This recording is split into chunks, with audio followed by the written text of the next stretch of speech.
সরকারি হাসপাতালগুলোর বহির্বিভাগে নেই পর্যাপ্ত চিকিৎসক, প্রেসক্রিপশন বাণিজ্যের অভিযোগ। সকাল 9টার দিকে আসছি, ডাক্তার এখনো আসে নাই। ওই জায়গায় লেখা আছে সময় 10টার থেকে 11টা। এই জায়গার মধ্যে এখন বাজতেছে কয়টা? আপনার 12টা। বলি কি 100 করে নিয়ে আসেন, আনছি 6 মাস পর আসেন, তো প্রয়োজনে আমার 300 টাকা 350 টাকা 100 টাকা করাইলো কে? সমস্যা সমাধানে চিকিৎসক সহ বেডের সংখ্যা বাড়ানোর দাবি কর্তৃপক্ষের। 600 বেডের হসপিটাল আছে, অন্তত 1200 বেড থেকে বা 1500 বেড যদি করা যায় এবং সেই অনুপাতে যদি জনবল দেওয়া যায়, যে চিকিৎসক, নার্স এবং অন্যান্য সাপোর্টিভ স্টাফ, তাহলে আমার মনে হয় যে রোগীরা আরো ভালো সেবা পাবে। দেখছিলেন বিশেষ শিরোনাম। দুপুরের সময় সঙ্গে আছি আমি হাফসাতুন্নেসা এবং আমি এজি মাহমুদ। এবার অন্যান্য শীর্ষ সংবাদ। বলার স্বাধীনতা ও সুযোগ সৃষ্টি করে দিয়েছে বর্তমান সরকার, বললেন প্রধানমন্ত্রী। কারো ধর্মীয় অনুভূতিতে আঘাত না দেওয়ার আহ্বান। বিভিন্ন মামলায় এফবিআই এর সহায়তা নিলেও উল্লেখযোগ্য কোনো ফল পায়নি ডিবি। বিশ্লেষকরা বলছেন, কার্যকরী সহযোগিতা না পেলে বিদেশ নির্ভর না হওয়াই উচিত। বিআরটি এর অভিযানে ঢাকার রাস্তায় গণপরিবহন সংকট, সাধারণ মানুষ স্বাগত জানালেও জোর দাবি বিকল্প ব্যবস্থার। একটা কার 10টা লোকের জায়গা দখল করতে হবে। রিক্সা সিএনজি বন্ধ করলে যানজট কমবে না, আগে প্রাইভেট কার বন্ধ করে। ফিটনেস বিন গাড়ি আমাদের দরকার নাই। গভর্নমেন্টের উচিত যে এই বাসগুলি তোলার আগে তার বিকল্প একটা ব্যবস্থা করা। যুক্তরাষ্ট্রের জিএসপি সুবিধা বঞ্চিত হওয়ায় বাংলাদেশের আন্তর্জাতিক বাজার সম্প্রসারণ নিয়ে শঙ্কা, টিকফা চুক্তিকে কাজে লাগানোর পরামর্শ বিশ্লেষকদের। এবং বাল্য বিয়েতে রাজি না হওয়ায় বরগুনায় স্কুল ছাত্রীর উপর নির্যাতন। পড়াশোনা চালিয়ে যেতে বাবা মা সহ 5 জনের বিরুদ্ধে মামলা করেছে ভুক্তভোগী কিশোরী।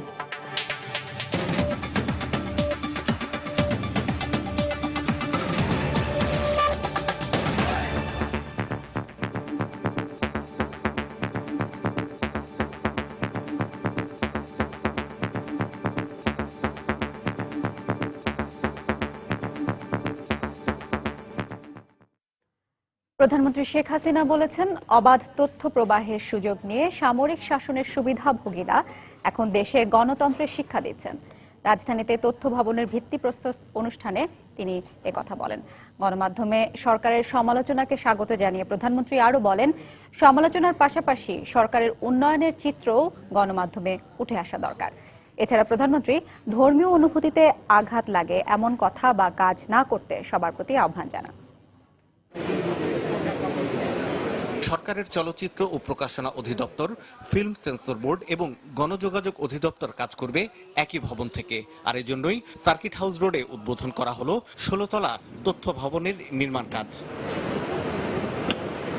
ভিত্তিপ্রস্তর উন্মোচন অনুষ্ঠানে প্রধানমন্ত্রী শেখ হাসিনা গণতান্ত্রিক সমাজ গড়ে তুলতে তথ্যের অবাধ প্রবাহ নিশ্চিত করার উপর গুরুত্ব দেন। বলেন, সরকার মুক্তবুদ্ধি চর্চার সুযোগ নিশ্চিত করতে চায়, আর এজন্য সরকারি গণমাধ্যমের পাশাপাশি দেশে কাজ করছে উল্লেখযোগ্য সংখ্যক বেসরকারি গণমাধ্যম।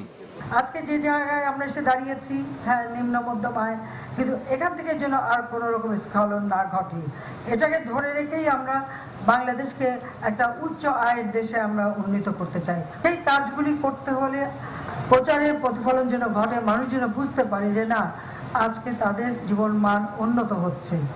ইনশাআল্লাহ এই বাংলাদেশ হবে জাতির পিতার স্বপ্নের সোনার বাংলা, এখানে ধর্ম বর্ণ নির্বিশেষে সকলেই তার মর্যাদা নিয়ে চলবে এবং কেউ কারো ধর্মীয় অনুভূতিতে আঘাত দিয়ে কেউ কোনো কিছু কাজ করবে না বা বলবে না। প্রধানমন্ত্রী বলেন, সমালোচনার সুযোগ নিয়ে দেশে গণতন্ত্র নেই বলে যারা অভিযোগ আনছেন তারা অনেকেই উর্দিপড়া সামরিক শাসকের পরামর্শক ছিলেন। অনেকে আলোচনা করতে যে কেউ গণতন্ত্র নাকি দেখেনি না, কেউ সংবিধান সংশোধনের জন্য আবার সংস্কার কমিশন গঠন করার কথা বলেন।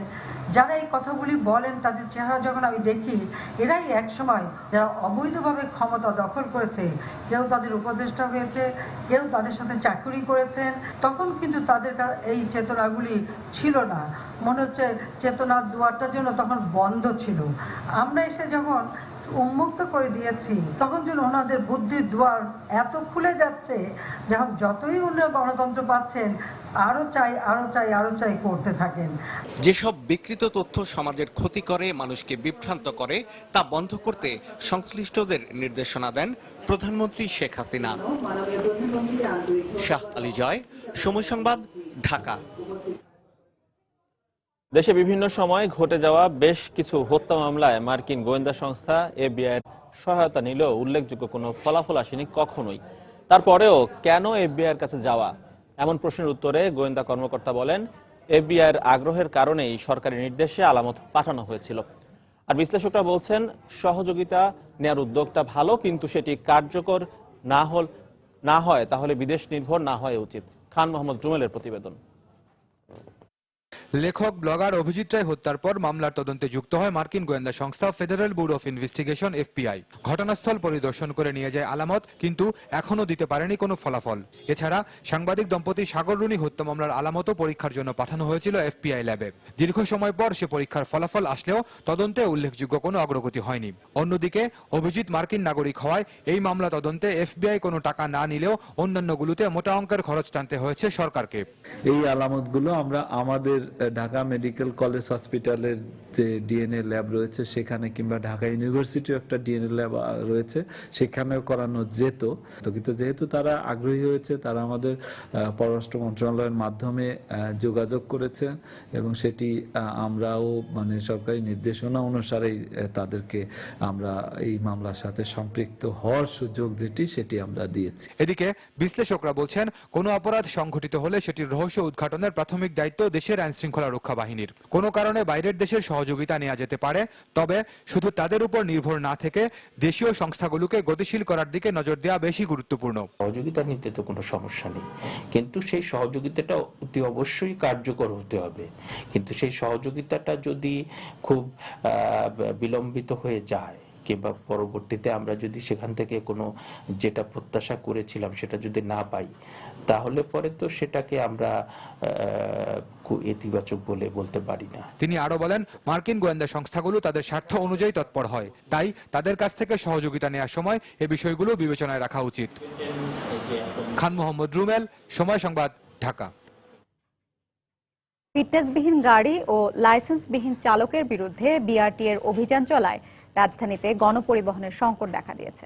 আর এতে একদিকে যেমন ভোগান্তিতে অফিসগামী মানুষ, শিশু, বয়োবৃদ্ধরা, অন্যদিকে বিকল্প যানবাহনে গুনতে হচ্ছে বাড়তি ভাড়া।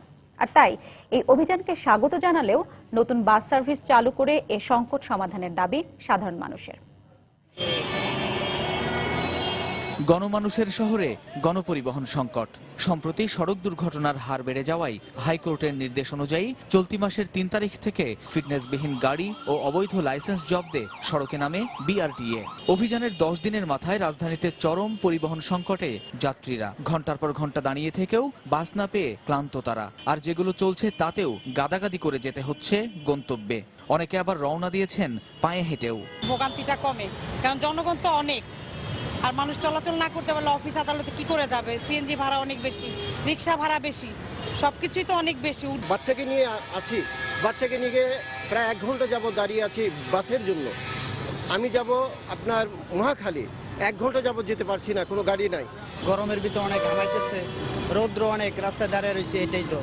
বাস কম খারাপ পর্যন্ত আমরা উঠতে পারতেছি না, বাসের মধ্যে অনেক ঝামেলা হচ্ছে।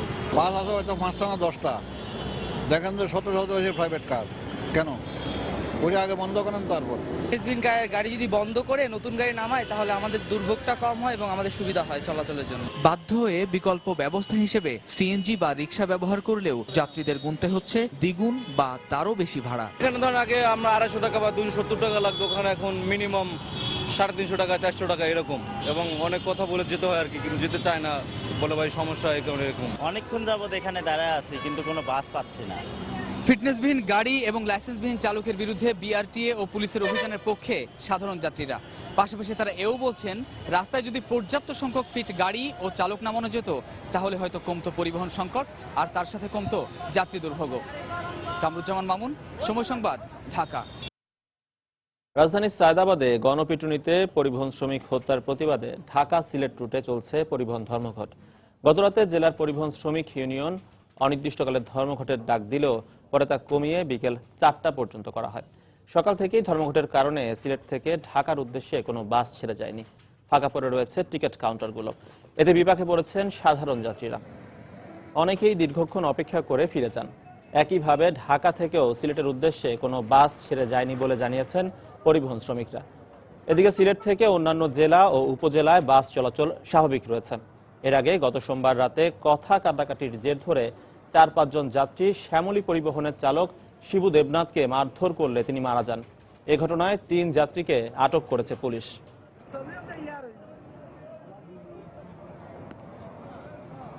জানতাম না, আজকে ধর্মঘট যাচ্ছিলাম ঢাকাতে, আমাদের বাসায় পরীক্ষা শেষ হয়েছে তো সেই জন্য আর কি। তা এসে সকাল থেকে ঘুরতেছি 1 ঘন্টা যাবত। আমরা আসছিলাম মাজার জিয়ারত করতে, পরে এসে দেখি অবরোধ। এখন তো খুব সমস্যা হতে, কি আমরা থাকার জায়গাও নাই। যানজট নিরসনে ঢাকা চট্টগ্রাম মহাসড়কে কুতুবখালী পর্যন্ত এলিভেটেড এক্সপ্রেসওয়ের নির্মাণ কাজ শুরু হচ্ছে আগামী 16 আগস্ট বলে জানিয়েছেন সড়ক পরিবহন ও সেতুমন্ত্রী ওবায়দুল কাদের। সকালে সচিবালয়ে সড়ক পরিবহন ও মহাসড়ক বিভাগের সভাকক্ষে বাংলাদেশে নিযুক্ত জাপানের রাষ্ট্রদূত মাসাতো ওয়াতানাকির সাথে সৌজন্য সাক্ষাৎ শেষে তিনি একথা বলেন। এর আগে সকাল 11টায় মাসাতো ওয়াতানাকি সচিবালয়ে আসেন ওবায়দুল কাদেরের সঙ্গে সৌজন্য সাক্ষাৎ করতে। এ সময় মেট্রো 1 এবং মেট্রো 5 এর নির্মাণ কাজের জন্য জাপান সরকারের আগ্রহের কথাও জানান তিনি। ঢাকা সিটির যে ট্রাফিক জ্যাম, আমি মনে করি আমাদের একটা এমআরটি লাইন 6 এবং এলিভেটেড এক্সপ্রেসওয়ে যেটা ইটাল থাই এবং সিআরসিসি করছে, এবং এটা আগামী 16 তারিখে আমরা ফিজিক্যাল ওয়ার্ক নির্মাণ কাজের সূচনা করতে যাচ্ছি। আমি আরও 2টি এমআরটি লাইনের প্রস্তাব নিয়ে গেছি। একটি হচ্ছে এমআরটি লাইন 1, আরেকটি হচ্ছে এমআরটি লাইন 5। আরও 2টি প্রস্তাব নিয়ে, এবং তারা খুব পজিটিভলি রেসপন্স করেছেন। মার্কিন বাজারে নতুন করে জিএসপি চালু হলেও বাংলাদেশকে সুবিধা না দেওয়ার বিষয়টিকে নেতিবাচকভাবেই দেখছেন দেশের কূটনীতিকরা। আর ব্যবসায়ীরা মনে করছেন প্রতিযোগী দেশগুলোর জিএসপি সুবিধা পুনর্বহাল হওয়ায় বিপাকে পড়বে প্লাস্টিক ও পাটজাত পণ্যের মতো অপ্রচলিত পণ্যের বাজার। তবে জিএসপি না পাওয়ায় আর্থিক ক্ষতির চেয়ে বাংলাদেশের আন্তর্জাতিক বাজার সম্প্রসারণ বেশি বাধাগ্রস্ত হবে বলে মনে করছেন বিশ্লেষকরা। আর টিকফা চুক্তিকে বাংলাদেশের পক্ষে জোরালোভাবে কাজে লাগানোর পরামর্শ দিয়েছেন তারা। বিস্তারিত জানাচ্ছেন মোস্তফা মাহবুব।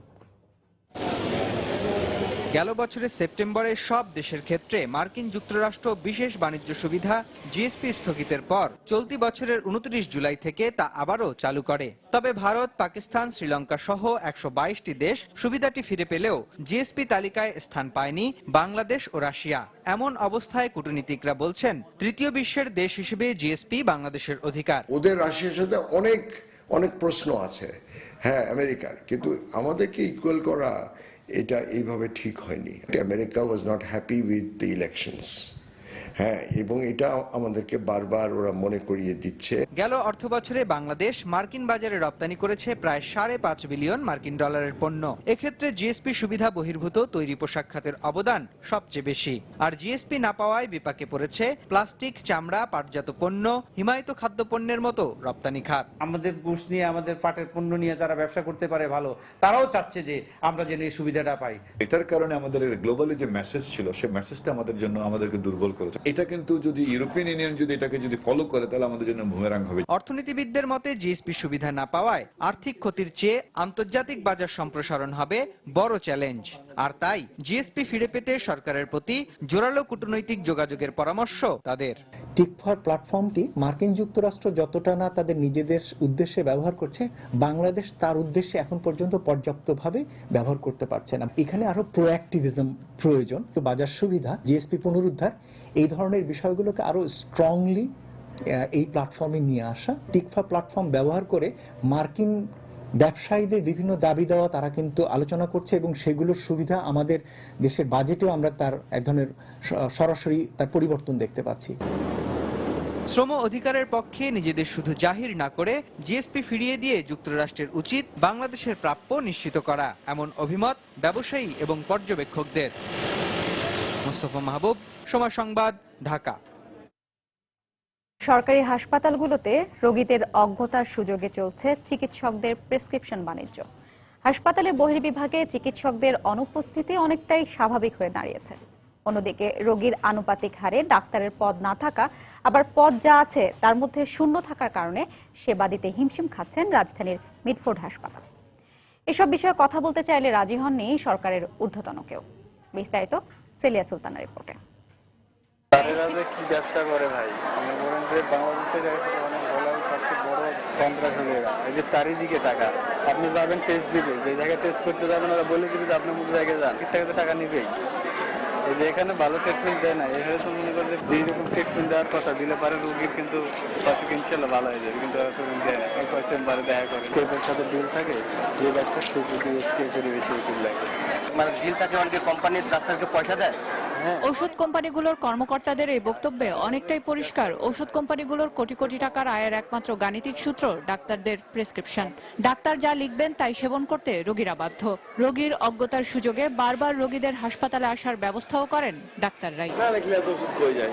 আমার কোম্পানি মাসে 100 কোটি টাকা বেচে, কোথায় লেখে বলে বিক্রি করে। এছাড়া ঢাকা মেডিকেলের মতো হাসপাতালে হাজার হাজার রোগী যেখানে ভিড় করেন এবং চিকিৎসকদের হিমশিম খেতে হয়, সেখানে অনেক বহির্বিভাগে ডাক্তারদের অনুপস্থিতি নিত্যদিনের বিষয়। গতকাল তো আসে নেই, গতকালকে আসেনি, গতকাল আসে নাই তো। আপনারা কবে থেকে আসতেছেন? এই লোক আজকে 3 দিন ধরে আসতেছে। এই লোক আজকে 3 দিন ধরে আসতেছে। হ্যাঁ।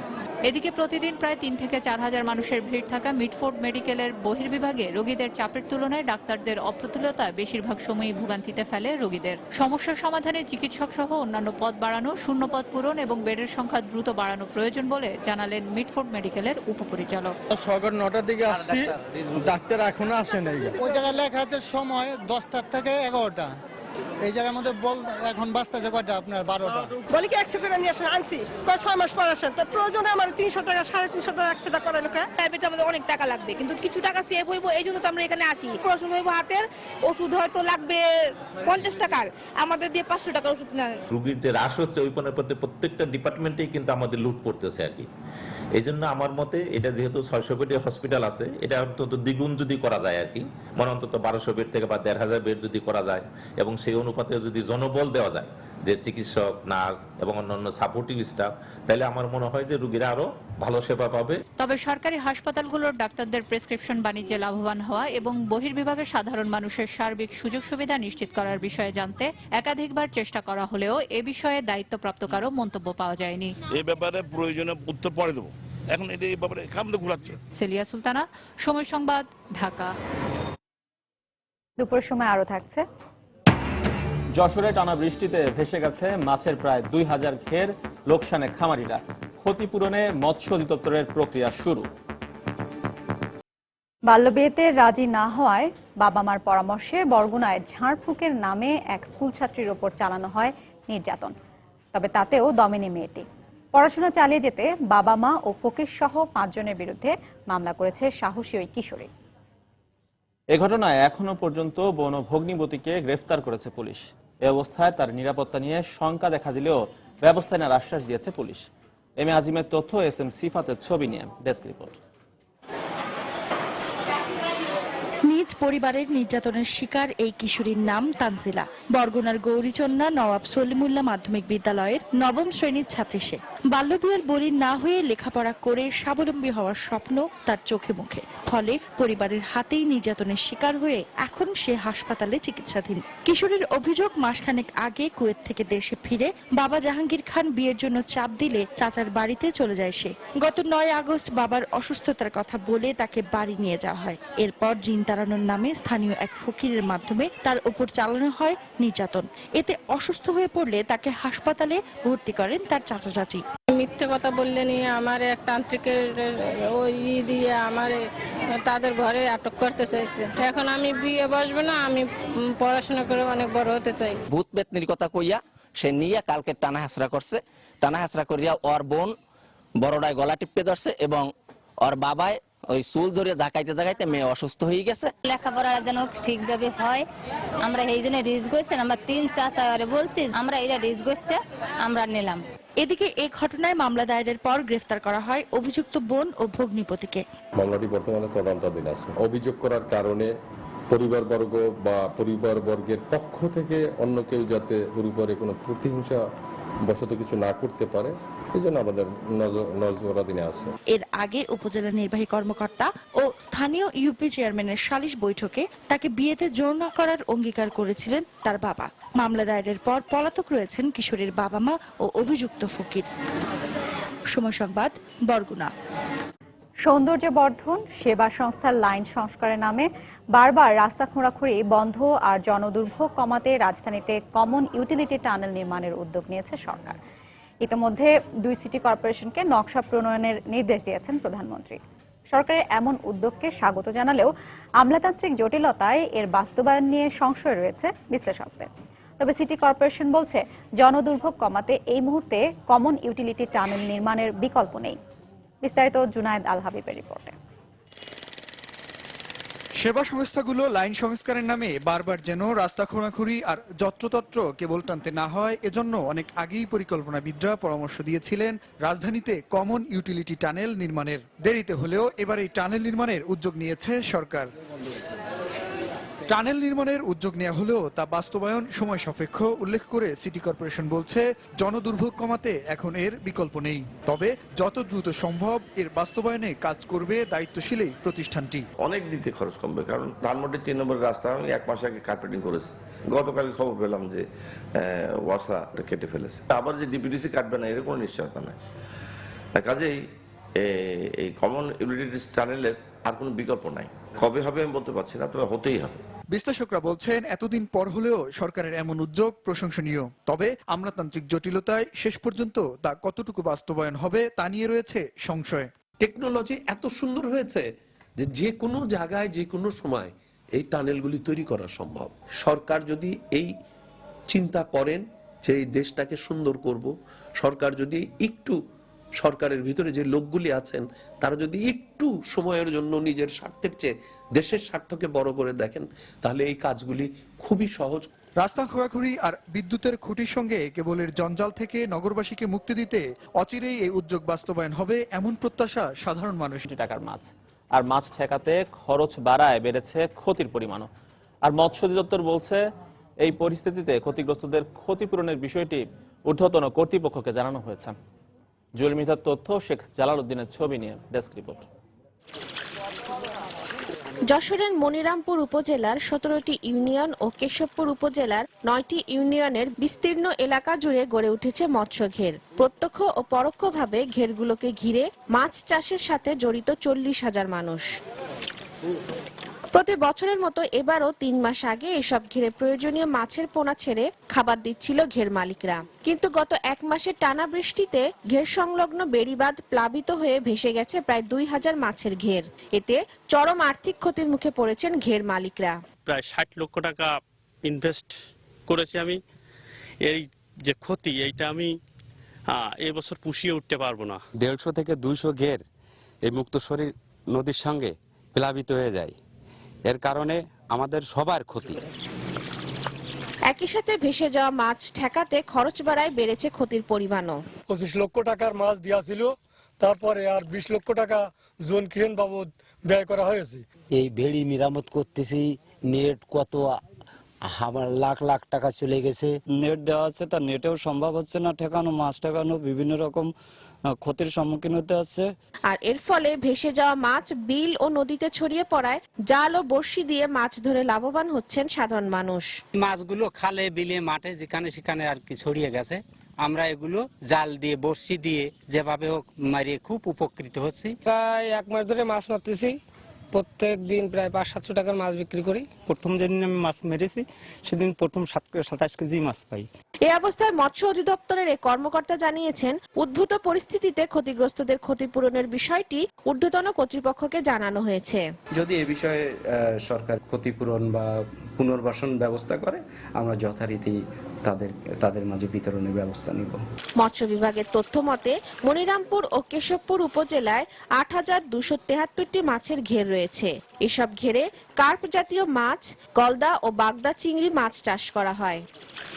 সময় সংবাদ, যশোর। রাজশাহী প্রকৌশল ও প্রযুক্তি বিশ্ববিদ্যালয়ের সকল বিভাগের দ্বিতীয় বর্ষের ক্লাস পরীক্ষা অনির্দিষ্টকালের জন্য বন্ধ ঘোষণা করা হয়েছে। ক্রেডিট পদ্ধতি বাতিলের দাবিতে শিক্ষার্থীদের চলমান আন্দোলনের প্রেক্ষিতে এই সিদ্ধান্ত নিয়েছে বিশ্ববিদ্যালয় প্রশাসন। আজও সকাল থেকে পূর্ব ঘোষিত কর্মসূচি হিসেবে ক্যাম্পাসে অবস্থান নেন শিক্ষার্থীরা। পরে প্রশাসনিক ভবনের সামনে অবস্থান নেন তারা। এ সময় সেখানে অনুষ্ঠিত সমাবেশে অবিলম্বে ক্রেডিট পদ্ধতি বাতিলের দাবি জানানো হয়। এবছরের জানুয়ারি থেকে বিচ্ছিন্নভাবে বিশ্ববিদ্যালয়ের ক্রেডিট পরীক্ষা বাতিলের দাবিতে ক্লাস বর্জন সহ বিভিন্ন কর্মসূচি পালন করে আসছিল শিক্ষার্থীরা। গতকাল থেকে তারা টানা বিক্ষোভ কর্মসূচি শুরু করে।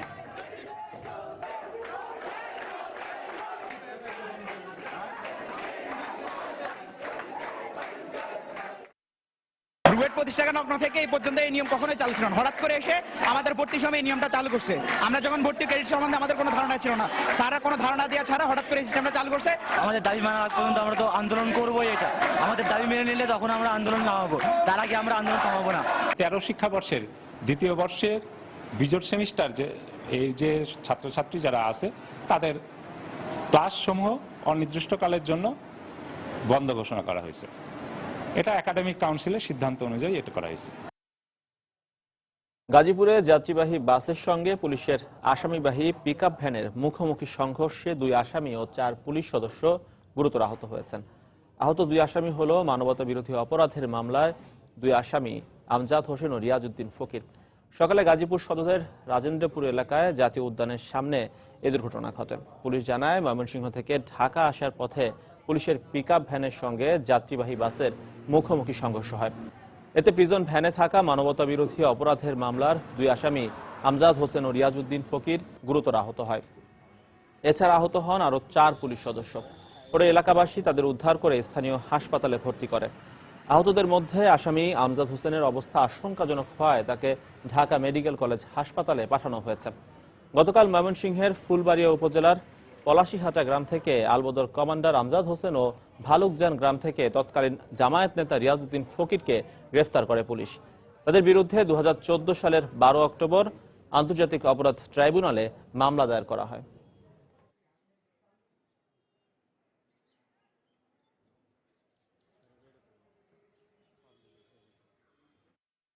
প্রিজনাল ভ্যানে ঢাকায় আসামি নেওয়ার সময় ন্যাশনাল পার্কের 2 নম্বর গেটের সামনে নেত্রকোনাগামী একটি বাসের সঙ্গে মুখোমুখি সংঘর্ষ হয়েছে। তাতে প্রিজনাল ভ্যানে আমাদের 4 জন পুলিশ এবং 2 জন আসামি আহত হয়েছে। একজন পুলিশ সদস্য এবং একজন আসামিকে হেড ইঞ্জুরির কারণে মাথায় গুরুতর আঘাত, তাকে প্রাথমিক চিকিৎসা দিয়ে আমাদেরকে ঢাকায় রেফার করি, আর বাকি 3 জনকে আমরা এখানে চিকিৎসা দিয়ে ছেড়ে দিই। কমিটি গঠনকে কেন্দ্র করে ঠাকুরগাঁওয়ে আবারও ছাত্রলীগের দুপক্ষের মধ্যে সংঘর্ষ হয়েছে। এ ঘটনায় আহতদের জেলা সদর হাসপাতালে ভর্তি করা হয়েছে। সকাল 11টার দিকে এই সংঘর্ষ হয়। এর আগেও এই 2 পক্ষের মধ্যে 2 দফা সংঘর্ষে 30 জন আহত হয়েছিল।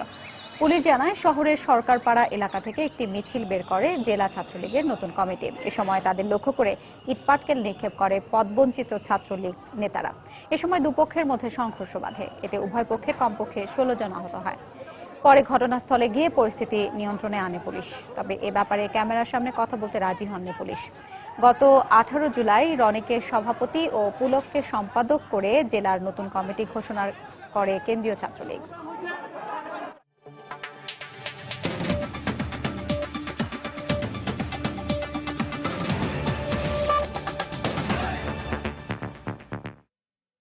আফগানিস্তানে 10 জনকে ল্যান্ডমাইন দিয়ে উড়িয়ে দেওয়ার ভিডিও চিত্র প্রকাশ করেছে আইএস জঙ্গিরা।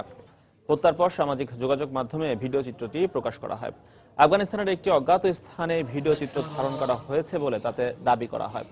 আন্তর্জাতিক সংবাদ মাধ্যমের ধারণা, ভিডিও চিত্রে দেখা যাওয়া জঙ্গিরা আফগানিস্তানের শেনওয়ারি উপজাতির এবং ভিডিওটি নানগরহার প্রদেশের কোথাও ধারণ করা হয়েছে। আফগান সরকারকে সহায়তার অভিযোগে ওই 10 জনকে হত্যা করা হয়েছে বলেও ভিডিও চিত্রে জানানো হয়েছে।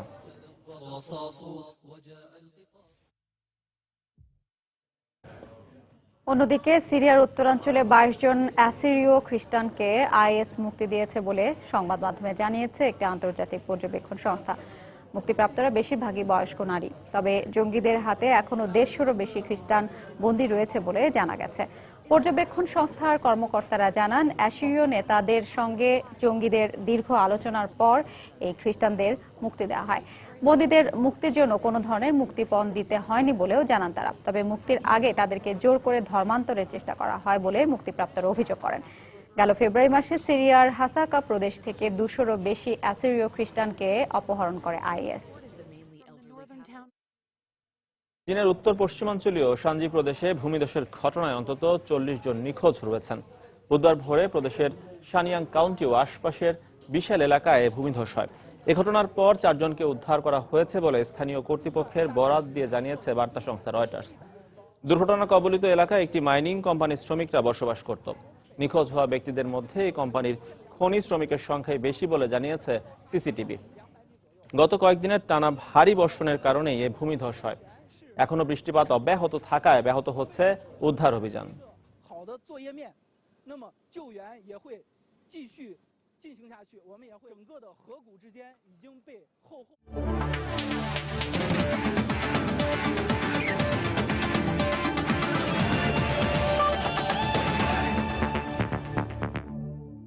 উয়েফা সুপার কাপের খবর। শ্বাসরুদ্ধকর এক ম্যাচে সেভিয়াকে হারিয়ে উয়েফা সুপার কাপে শিরোপা নিশ্চিত করল স্প্যানিশ জায়ান্ট বার্সেলোনা। লিওনেল মেসির ফুটবলীয় নৈপুণ্য এবং অতিরিক্ত সময়ে পেদ্রোর জয়সূচক গোলে সেভিয়াকে ৫-৪ গোলে হারায় কাতালানরা। আর এ জয়ের ফলে বছরের চতুর্থ শিরোপার আনন্দে ভাসল লুই এনরিকের দল। কদিন আগে গ্যাম্পা ট্রফির লড়াইয়ে রোমার ইয়াঙ্গা এমবিওয়াইকে গুঁতো মেরে গণমার্গের বিপক্ষে মাঠে নামে বার্সেলোনা, যেখানে অবশ্য ম্যাচের 3 মিনিটেই পিছিয়ে পড়ে কাতালানরা। সেভিয়ার হয়ে লিড নেন এবার বানেগা।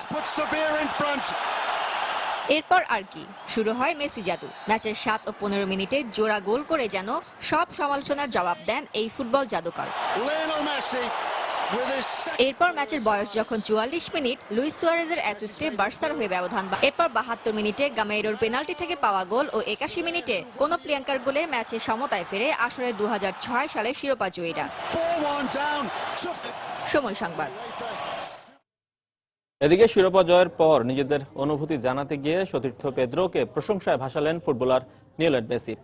এদিকে উয়েফা সুপার কাপের পর এবার সামনের লক্ষ্য যে স্প্যানিশ লিগে, সে কথা জানাতে ভোলেননি বিজয়ী দলের কোচ লুই এনরিক। অন্যদিকে শিরোপা জিততে না পারলেও প্রতিপক্ষের বিরুদ্ধে শক্ত প্রতিরোধ গড়ে তুলতে পারায় সন্তুষ্টি প্রকাশ করেছে সেভিয়া। আমাদের শুরুটা মোটেও ভালো ছিল না, তবে খুব দ্রুতই আমরা খেলায় আধিপত্য বিস্তার শুরু করি। এরপর শেষ দিকে জয়ের ব্যাপারে আত্মবিশ্বাসী হয়ে ওঠাটাই আমাদের জন্য কাল হয়ে দাঁড়ায়। এ সময় আমাদের রক্ষণভাগের দুর্বলতার সুযোগ নিয়ে গোল করতে থাকে প্রতিপক্ষ, তবে শেষ পর্যন্ত পেদ্রোর কারণেই আমরা জয়ী হই। খেলার মোড় যে কোনো সময় ঘুরে যেতে পারে তার প্রমাণ আজকের এই ম্যাচ। সেভিয়ার বিপক্ষে জয় পাওয়া বেশ কঠিন হবে তা আগেই বুঝতে পেরেছিলাম, তবে ছেলেরা নিজেদের সর্বোচ্চটুকু দিয়ে খেলে শিরোপা জিতেছে। সামনে আমাদের লক্ষ্য স্প্যানিশ লিগ। জয়ের জন্য বার্সাকে অভিনন্দন, তবে জয়ের খুব কাছ থেকে ফিরে আসলেও আমাদের দল খুব ভালো খেলেছে, ফলে বিশ্বসেরা ক্লাবের সাথে আমাদের খেলাটাও হয়েছে বেশ প্রতিদ্বন্দ্বিতাপূর্ণ।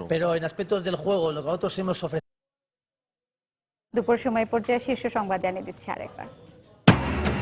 এক সময়ের সামরিক শাসনের সুবিধাভোগীরা এই টক শোতে গণতন্ত্র শেখান বললেন প্রধানমন্ত্রী। শুধু সমালোচনা নয়, উন্নয়নের চিত্র ও প্রচারের আহ্বান। বিভিন্ন মামলায় এফবিআই এর সহায়তা নিলেও উল্লেখযোগ্য কোনো ফল পায়নি ডিবি। বিশ্লেষকরা বলছেন, কার্যকরী সহযোগিতা না পেলে বিদেশ নির্ভর না হওয়াই উচিত। বিআরটিএর অভিযানে ঢাকার রাস্তায় গণপরিবহন সংকট, সাধারণ মানুষ স্বাগত জানালেও জোর দাবি বিকল্প ব্যবস্থার। একটা কার 10টা লোকের জায়গা দখল করতে, রিক্সা সিএনজি বন্ধ করলে যানজট কমবে না, আগে প্রাইভেট কার বন্ধ করে।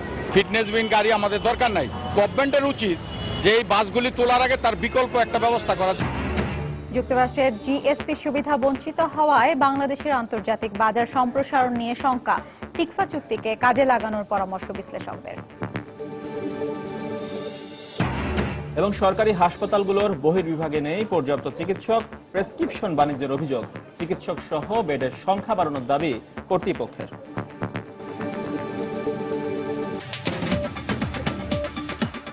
এই ছিল দুপুরের সময়। যে কোনো খবর পেতে ভিজিট করুন সময়নিউজ.টিভি। সঙ্গে থাকুন সময়ের।